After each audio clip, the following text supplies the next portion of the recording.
Hey guys, it's the History Nerd, and we're back with another exciting episode of Hearts of Iron 4 Fascist America? I forget what I called this, but you guys understand what I'm talking about. First thing I'm going to do, since so many people asked for it, we're going to turn off the day-night cycle.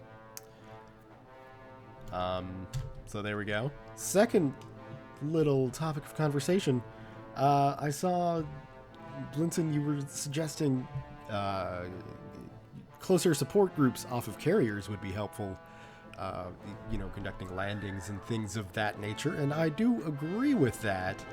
If we were out in the Pacific, for instance, if our goal was to capture all the Pacific Islands or what have you, and we were really relying on aircraft carriers for pretty much all of our fighter cover and airplane cover and airplane usage, then I could see it. With the way the invasions are going to go for the U.S., like when we invade Cuba, the air base in Florida is going to be within range to send bombers over.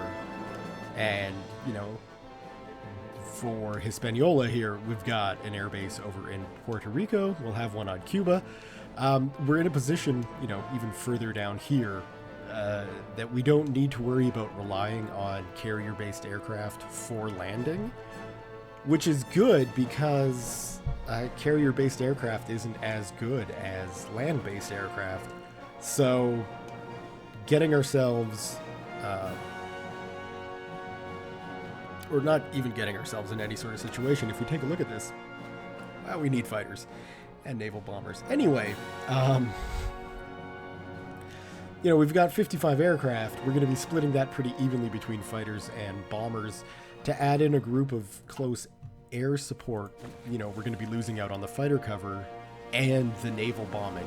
So I'm thinking of aircraft carriers definitely as just an anti-ship weapon, specifically the planes that are on them. The fighters cover the naval bombers, and the naval bombers do all the bombing, but they're only going to be used against ships. So, well, we will have combined ops, and certainly the battleships in our landing fleets will definitely assist us with heavy bombardment.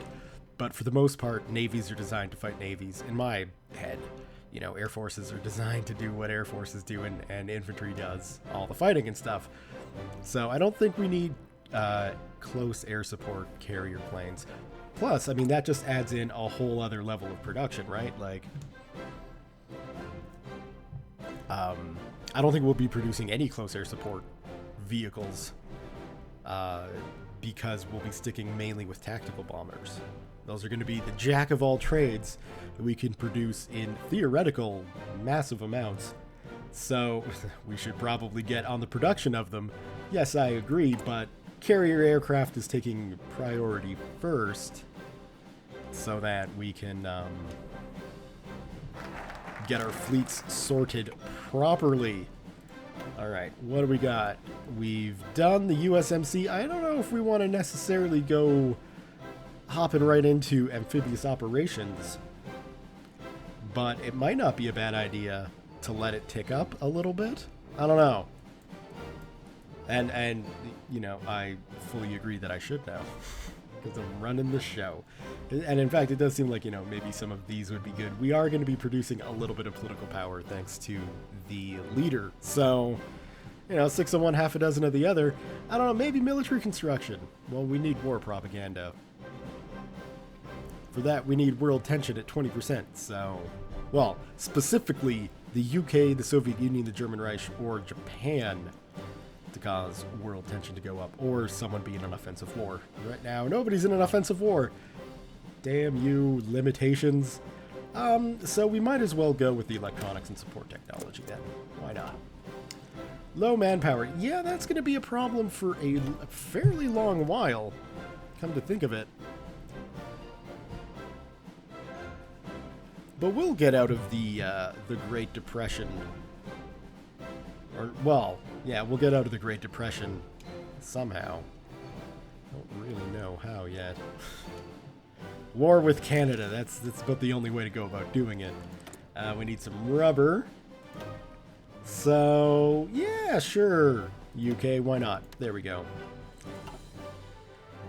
And, we could also probably do with some more civilian factories, actually. So let's get those queued up. Oh my, Midwest. 2, 3, 4, 5. Now, building civilian factories in chunks of 5 may not make the most sense. Not like it does for the military factories. We can go ahead and stop you guys training. And in fact, is there something we can add here? We could add a recon company, but I think I should hold off. Whoa. Big old round of tech coming out. That's nice. It's 37, so we should definitely, well, we definitely need the Marines. We'll research those guys first. Getting motorized divisions would probably be a good idea. We're researching the light tank. Good. We'll get bonuses to artillery soon. Yeah, we're going to have to go with motorized. So we'll do that. And let's check over here. We could do with some production technology. That is true. Let's get construction started first. Seeing as how it is taking us a very long time to build things, and our build queue is just getting itself longer.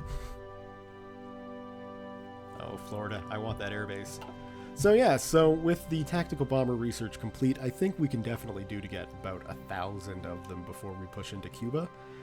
And that's more than enough bombers for Cuba. And we don't even really need to worry about air cover for this invasion. Because honestly, I don't see that Cuba has an airport. So we can just have bombers flying through the skies, bombing the crap out of Cubans. All obviously for the greater good and spreading freedom. TM. The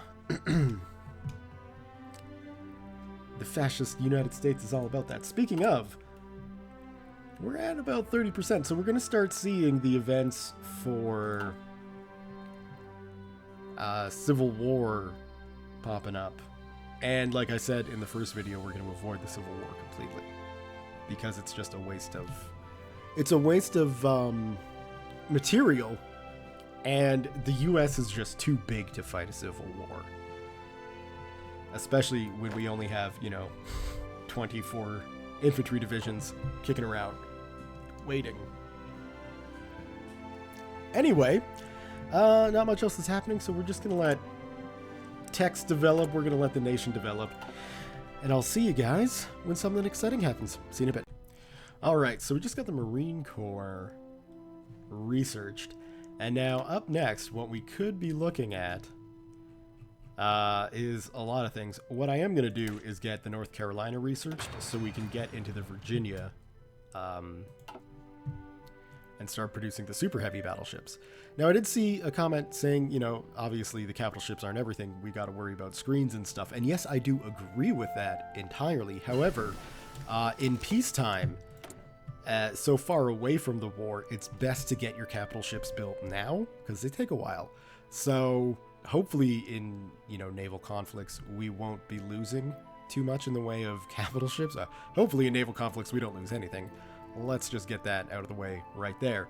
But yes, we will be working on getting specifically destroyers and light cruisers researched up. However, I want to get the capital ships done first because they take the most time to build. So that's just me, everybody can do different things. I'm not saying I got some be-all end-all solution to gloriousness here. So it's just the way that things are going. That's all. Let's go ahead and get the improved machine tools to get our production up just a teensy little bit. And we should be producing a fair amount of carrier fighters, which is good because we do have to go to all of our, obviously our new carriers are getting filled up properly, but all of our older carriers, we're going to have to go in and adjust their plane complements because obviously, eight fighters and 8 naval bombers aren't going to be doing much. Amelia Earhart circumnavigates the globe. The famous aviator Amelia Earhart, known to many as Queen of the Air, has completed a flight around the world together with her navigator Fred Noonan. After a brief scare when the pair temporarily got lost while approaching Howland Island in the Pacific, the flight proceeded without incident, and this morning, their Lockheed Electra touched down in Oakland, California. A ceremony is to be held in the White House next week, where Earhart is to be personally congratulated for her feat by the president. Quite an achievement. Yay! So that means we will get at least one fighter ace as the U.S. The Queen of the Skies. So that's exciting. Although it'll be a while before our Air Force actually does anything fighting-wise. So, that's okay. No concern there. Here we go. While the attempts of the fascist movement to revitalize the people's pride in their nation have seen some success, the resistance against these ideas remains high. The generals plotting to overthrow the current administration are disappointed in the lack of confidence the American population themselves seem to have in American superiority. They remain certain that the people will eventually tire of Franklin Delano Roosevelt's lies, but are divided on what course of action to take. Some call for a coup to be executed now, before the United States' enemies take advantage of its weakness. However, doing so while public support is limited would plunge the nation into civil war. Greatness can scarcely be achieved without spilling blood, but the blood of our countrymen, even traitors to the cause, is precious. They must unite the people first, then rule them. I don't want to fight a war, so we're not going to. I realize it's weird to be playing Hearts of Iron 4 saying, I don't want to fight a war.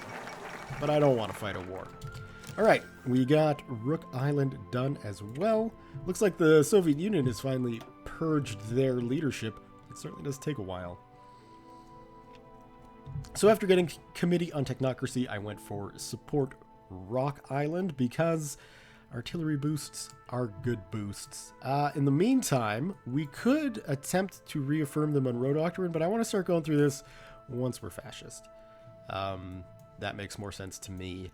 What we will do right now, though, that's just convoy escorts. We might as well snag the carrier primacy, or maybe start getting our air support. I don't know. Yeah, let's go for the carriers.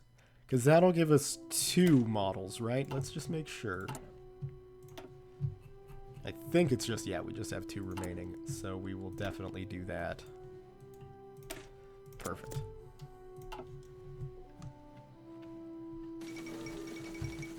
Japanese and Chinese forces have skirmished inconclusively with the strategic Marco Polo Bridge located just southwest of Beijing. Okay, interesting times indeed. We'll see what happens in the east. I'm guessing a war. And it, the east is west of us too, so it's all relative. I don't know why I mentioned that point, but I did. The end of the Spanish Civil War. Okay, well, it looks like the nationalist Spanish won. With the surrender of the last Republican strongholds, the Spanish Civil War has come to an end. The nationalists stand victorious, and a new era has begun for Spain. Now they gotta rebuild themselves. And because the nationalists won, we're not going to see a Vichy France.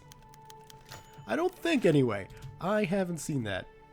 Several high-ranking members of the American military have expressed support, some privately and some openly, for the fascist government in the United States. They feel the Democratic Party has forgotten how important discipline and patriotism is to keeping the country together, and are increasingly annoyed by the army being treated by the government as more of a tool than one of the nation's most important institutions. Some of them go so far as to suggest that a new government is needed, one that knows how to lead the United States, with strength and tradition into the next half of the century. This faction may not predominantly be politicians, but some of them have gained positions in the Department of Defense. If these developments continue, they may have sufficient political support to execute a coup. The nationalist spirit outranks the government, but we're not going for a coup. That's violent and dangerous.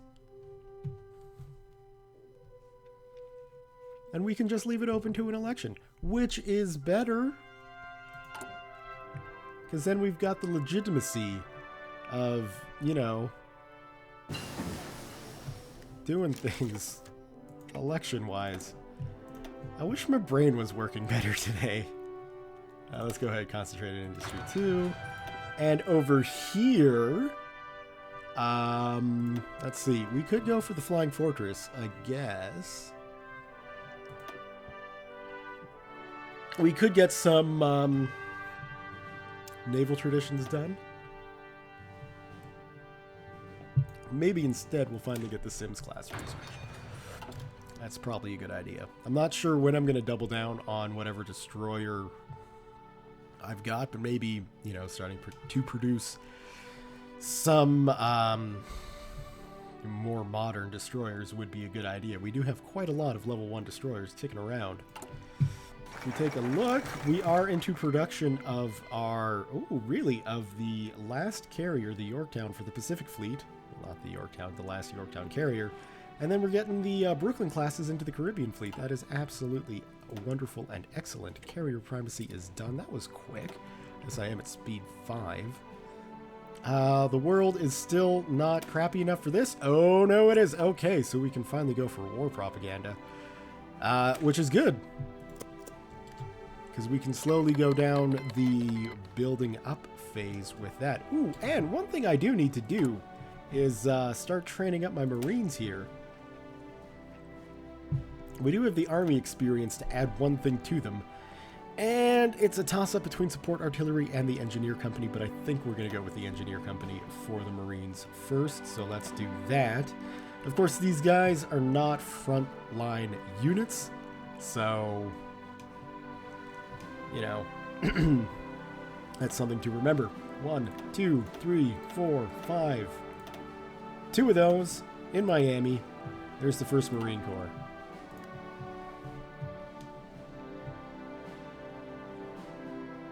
That's exciting. We're finally getting into building up our sort of attack troops, which is a huge, big step. We'll get our torpedo planes going very, very soon, and then we'll get some more civilian factories up. In fact, well, we'll see how long they take to build. I don't know if I want 10 more. 5 more for the moment seems like a fairly good idea. And I'm going to be back when we got some more decisions to make or something exciting happens along the way. See you guys in a bit. Alright, so we got war propaganda done, which will allow us to swap over to a volunteer-only army, which is good. We're going to be doing that fairly soon. But right now we've got an interesting choice to make. We can go either military construction to get us 5 more military factories and some infrastructure boosts to Louisiana, Texas, and California, plus a little bit of army experience, which is never a bad thing. Or we can go with the prepare intervention, which will let us change our economic law to isolation, which will give us a few more civilian factories to use for our purposes instead of just building baubles for the people. So I think what we'll do is we will actually go with military construction first, and then work our way down with the prepare intervention in tandem. So the next one we'll go for is prepare intervention. We are slowly gaining political power, which is good, so we can get that swapped over. I don't know if it auto-swaps, or if we'll have to spend political power to go to just isolation. I don't remember. I never really paid attention when I was playing my warm-up games, so time will tell. Let's check on the Marine Corps. We can see that we've almost got the first grouping done. And I mean, because we are going to train these guys, we could drop them down right away, but it doesn't really matter. We can have them chilling like a villain for now. What that's going to be, we want to change that as soon as possible. Over to motorized units. I'll want to get that change done relatively quickly so that when we swap over, well, when we start production of the medium tanks, we'll just be able to spend some army experience and get those guys updated. Alright, volunteer only. Yeah, there's really not much we can do here. I guess I really don't want to hold off either. Well, let's see. I don't think we need any more political advisors for the moment. So, honestly, with the way things are going, with all of our naval research that we're doing, getting some naval yards up would probably be a good idea. And I think what we'll do is go with the Brooklyn Naval Yard to get the armor and firepower boost. Coastal defense is not a very good idea. Raiding fleets, I don't like losing deck size on carriers is basically the only reason I'm not going to go for the raiding fleet. And I'm not planning on fighting much in the Pacific, so getting the deck size and range increase for a hit to armor doesn't make sense to me, so we'll go with the Brooklyn Naval Yard. And if I've screwed up, then we'll have to stay in splendid isolation for a little while longer before we can swap it out next time. But that's fine. I'm not too concerned. You can see we're working on the Virginia class now. I don't plan on building any battleships other than the super heavy battleships. So that's fine. After a successful coup d'etat by the local Nazi party in Vienna, German troops have crossed the Austrian border and taken control of the country. No fighting has been reported, and the German soldiers were greeted by cheering crowds in the cities. In a speech before a massive crowd at the Heldenplatz in Vienna, Hitler announced the Anschluss of Austria, annexing the country into Germany. The oldest eastern province of the German people shall be, from this point on, the newest bastion of the German Reich. If that's what they want. Got military construction done too, so that'll be some more factories. In fact, that will be many more factories, and we're getting into a position now where our bombers are set and ready. So we will get ourselves some more rubber from the UK. Jolly good. Thank you very much, chaps. We do have the free military factories, so we might as well get started on the production of the B-23 Dragon. And we'll get that guy actually up above the carrier fighters. So it looks like we're producing a bit of a stockpile of the F-3F. That is very, very good news. And we're getting the naval bombers built up. So let's just see how many fighters we can spare. Those guys are all fine. Here, we got 24 of them. Now, taking a look at this, these guys are at 56. So we will want 27 fighters. So 19, I do believe, is the correct math there. Maybe it isn't. We will see.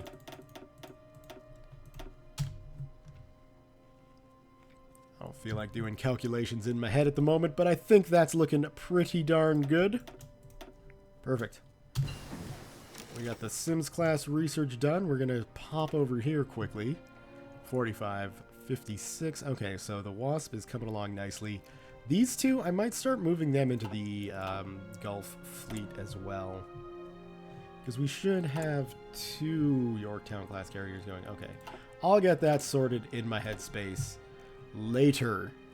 We don't really need the heavy cruisers, so I'm going to avoid researching the Wichita class.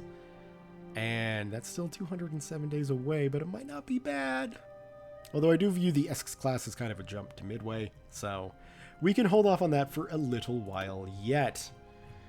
We do have that done, so we should probably get our field hospitals going, which would be a good thing. And a national focus, we will go with prepare intervention.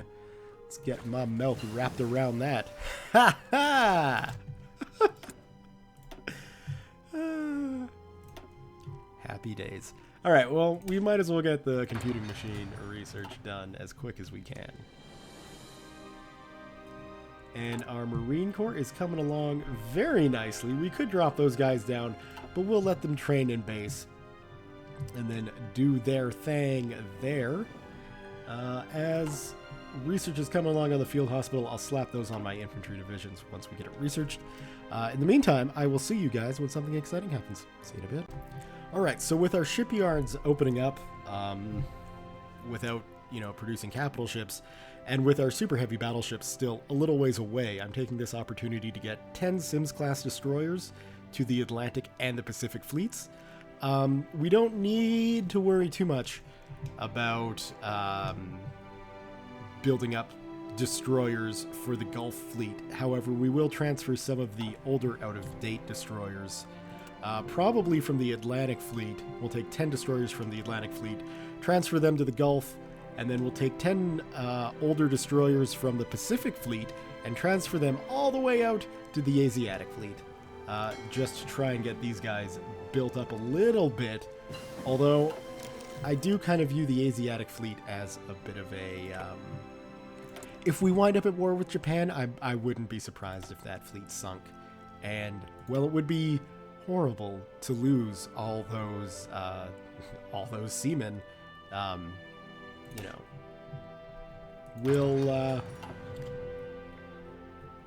it'll be an acceptable loss, really, is how that goes. Let's get these guys merged together. What are you going to say? Pacific Submarine Squad? Beautiful. I'm not going to be renaming the Atlantic Submarine Squadron, or ASS for short, if you guys can't keep your brains clear and not make seaman jokes about a submarine squadron named ASS. Well, then there's no helping you. You're just going to have to deal with it and chuckle to yourself as the ASS fleet, filled with seamen, sinks a bunch of ships. That's just how it's going to be. I guess ASS Squadron is a better way to put that. It's not really a fleet. Because I don't know how many submarines you would need to make a fleet, but I have a feeling it would be a buttload. There we go. I think that's enough lowbrow humor for today. Maybe I'm wrong though. Prepare intervention. Lovely. And the Virginia class is done.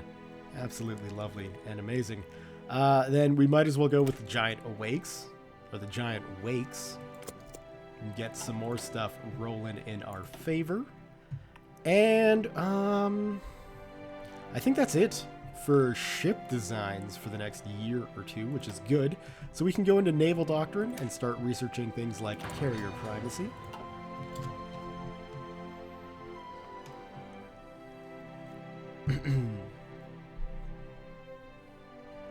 Ooh, and we will also at some point need to research military police. Obviously, we are going to need garrisons for places like Cuba and Hispaniola. But we'll get to that. We'll get to that soon. What's we got? The airbase. How is our... only 11. We're nowhere near enough when it comes to bomber needs. Like I say, I think 1,000 tactical bombers will be more than enough for bombing Cuba to victory. Military police. Let's get those guys going too. And we've got a chance now to add a field hospital to our infantry, so let's go ahead and do that. What do we need? Motorized. Okay. Well, we're going to need motorized sooner than later anyway, and in fact, trucks are going to become pretty darn tootin' important to us. So let's get those up to around, well, we could even put those in priority above the artillery, and in fact, we're probably producing far too much artillery right now. What have we got? 2.4 thousand units of towed artillery, 30,000 units of small arms production. That's fine. We'll be able to trade it away or something. We will, though, need more military factories. So 1, 2, 3, 4, 5, the usual locations for military factories. And we'll get those guys built up so we can start producing trucks to help out all our field hospital friends. Which would be a good thing to have. How are these guys looking? Fairly well. We can start production of those guys sooner than later then. So while we don't necessarily have armor yet that I want to start putting into our army, I definitely want to get some motorized units up. So we'll probably do a full army of motorized units.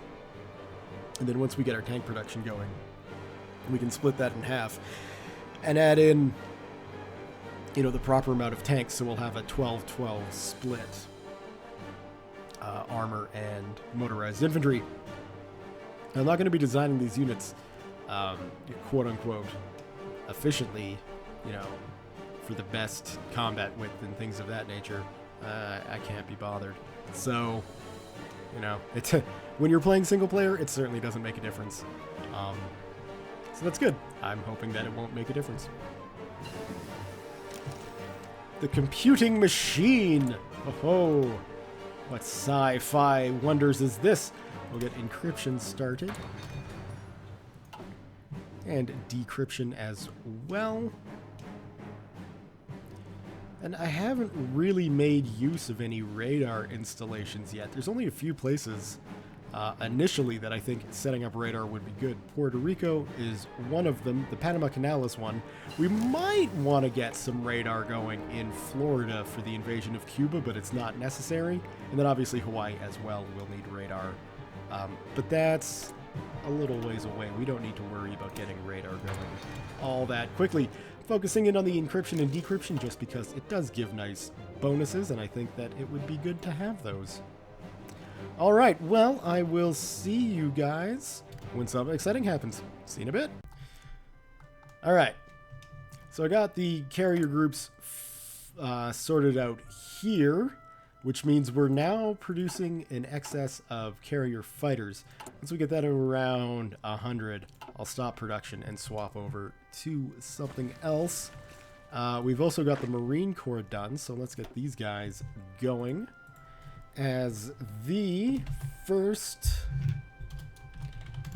Marine Corps, we can get them training away. There's really no reason to have huge amounts of Marines, so, you know, we're doing fine there.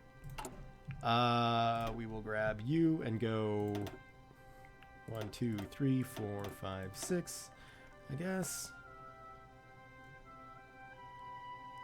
7, 8, 9, 10, 11, 12. There we go. And we'll get these guys going to, oh, I don't know, Philadelphia.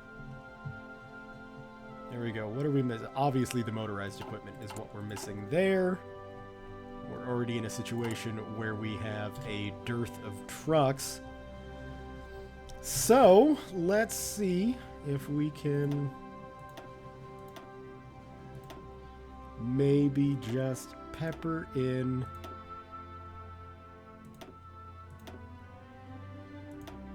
there we go.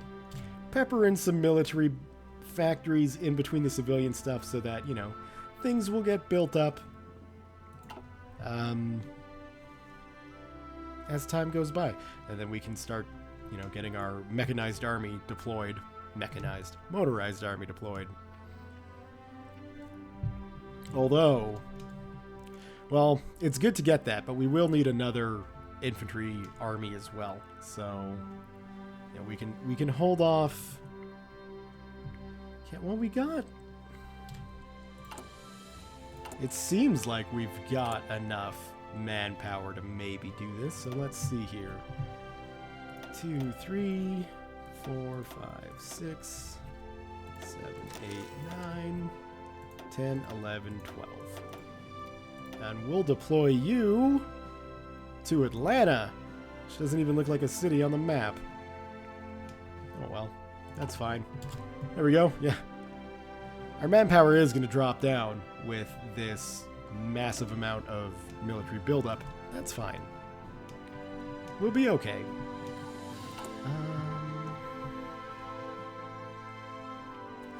Getting very, very close. Basically what I'll do is just swap these guys over to normal fighter production, because I don't foresee us building any more aircraft carriers in the near future. That's just going to really be support classes and then some Virginias for the fleet.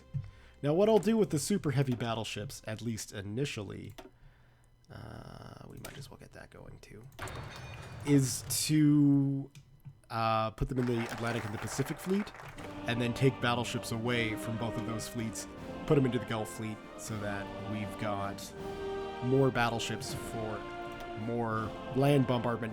I don't know if it requires, or if the more ships you have, the better the bombardment is, but it seems to make sense in my head, so why not, right? Right, okay. Glad you guys walked through that with me. I guess we are producing quite a lot of destroyers, so that might not be a bad idea, although getting some air stuff going would be good too. We could use some air doctrines for bombing and things of that nature, so we'll work on that.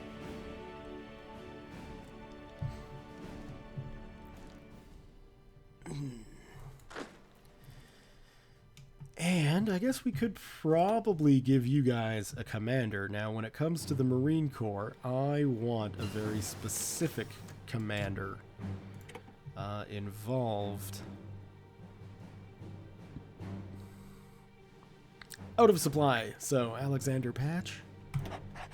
Congratulations, General. You're in command of the 1st Marine Corps. We're not anywhere near... Well, we are fairly close to 1939, but not to a point where I want to start, you know, advancing or researching things too far ahead. So we'll go ahead and get ourselves the new support weapons, which will help everything.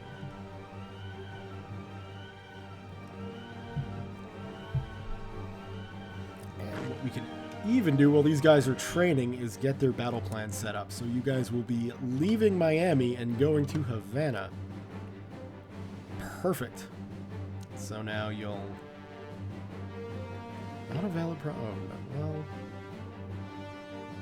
Yep, that's fine, and then we'll just have to worry about getting the Atlantic Fleet down here to cover this section of the sea, or we could even do that with the AS Squadron, and then just have the Gulf Fleet sit right here and assist with the bombardment of that much of Cuba. So that's good. All right, we're done with you, General. Thank you very much.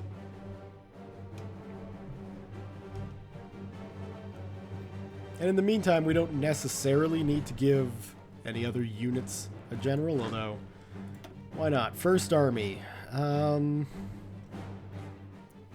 Max entrenchment might not be bad. River attack. I don't want to give any of my field marshals a position there, and obviously General Patton is going to be in charge of tanks. So we'll give this to General Bradley. And he can assist or lead, I guess, the 1st U.S. Army into Cuba. Like I say, once we get the Marines to secure Havana, in fact, we might as well get these guys into position to do this. So, strategic redeployment. You guys come on down there. They can hop a boat, land in Havana, and then take as much of the island as is necessary. These guys should still be training, right? Despite having orders? Good. Okay.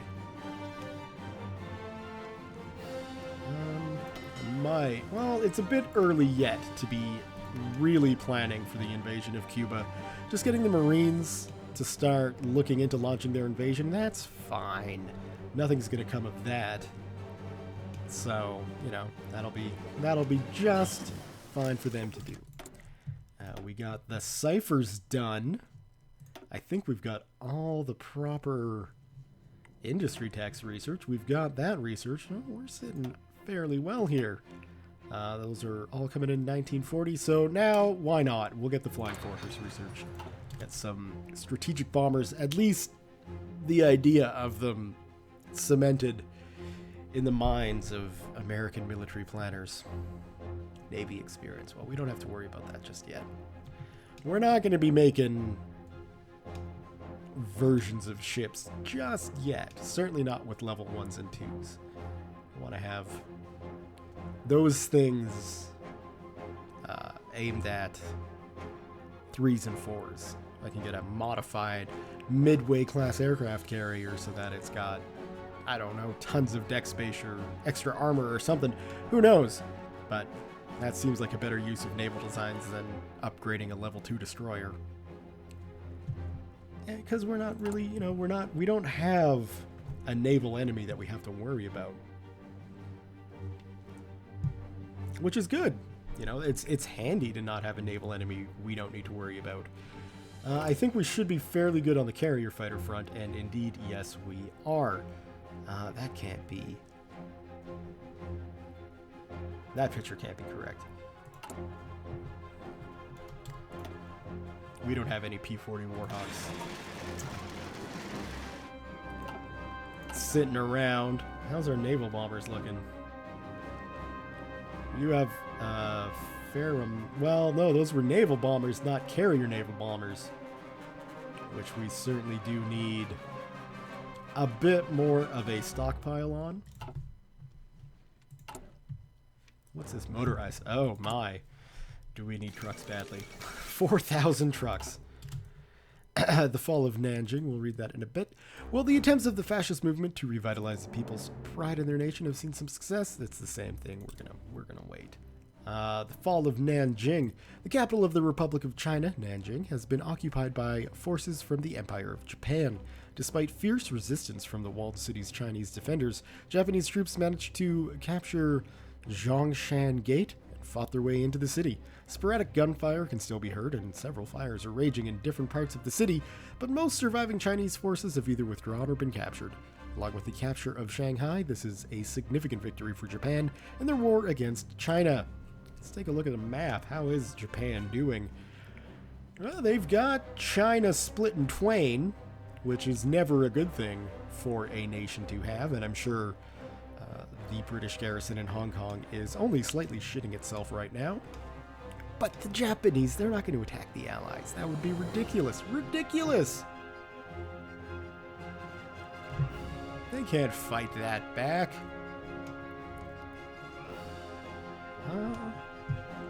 What else is going on?